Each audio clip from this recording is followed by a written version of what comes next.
Алла Тағаланың бұл үмметке берген үлкен нығметтерінің бірі не екен? Бұл бізді ең соңғы үммет қылып таңдау екен ғой. Неге десек, жаңа құдси хадистерде келгендей, Алла Тағала айтады екен ғой, сендер қабірлеріңде көп жатпасын деп, ең соңғы үммет еттім деп айтады екен.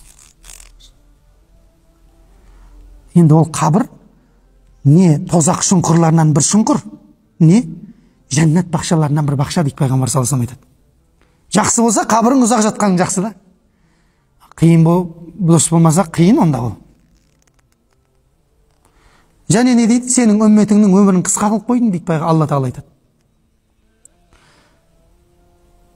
Күнәні көп жасамасын деп дейді ғой, субханалла. Басқа пайғамбарлардың үмметтер бар ғой, 300-ден 200-ден қайтқан ғой жастар. Біздікі 100-ге жетсе, ой, телевизордан көрсетеді ғой 100-ге жеткен адам. Өйткені сирек өте. Біздің үмметтің жасы 60 мен 70-тің арасында дейді. Сендердің өмірлеріңді қысқа қылдым. Не үшін? Күнәні көп жасамасын. Сендерді ең соңғы үммет қылдым дейді Алла Тағала. Не үшін? Басқа үмметтер Мұхаммедтің үмметінің айыбын көрмес үшін дейді. Қараңыздар, қазір түсіндіріп берейін. Лут деген кезде не түседі бізге? Гомосексуалистер түседі есімізге. Яғни еркек пен еркектің жыныстық қатынаста болуы, Лут деген кезде тақыт миға сол келеді, басқа ештеңе келмесе де. Шуайб пайғамбар деген кезде кім келеді? Алейхиссалам. Ұрлықшылар келеді, қарақшылар. Тараздан жейтіндер, ұратындар, жолдағы камаздарды, керуендер тоқтататындар. Шуайб деген кезде сол келеді, тақыт алады ойға. Көрдіңіз бе? Біз пайғамбарлар бар ғой, бізге дейінгі пайғамбарлардың айыптарын білеміз ғой біз. Жаңа Мұса пайғамбардың қауымын білеміз не істеген.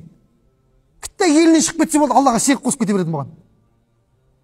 Мұса пайғамбар кішкентай еліне шығып кет, келдім дегенше мүшрик болып жататын болған көбісі. Көрдіңіздер ме? Сондай пайғамбарлардың қауымдарының біз айыптарын білеміз. Бізден кейін пайғамбар келе ме? Жоқ қой. Бізден кейін. Демек, біздің айыбымызды ешкім Тағаладан басқа. Субханалла. Ей Мұхаммед, мен сенің үмметіңді ең соңғы үммет еттім, айыбын өзге үмметтер көрмес үшін дейді. Негізі ана пайғамбарлардың істеген айыптарының барлығы бізде бар. Бүкілі бар, бізде бар.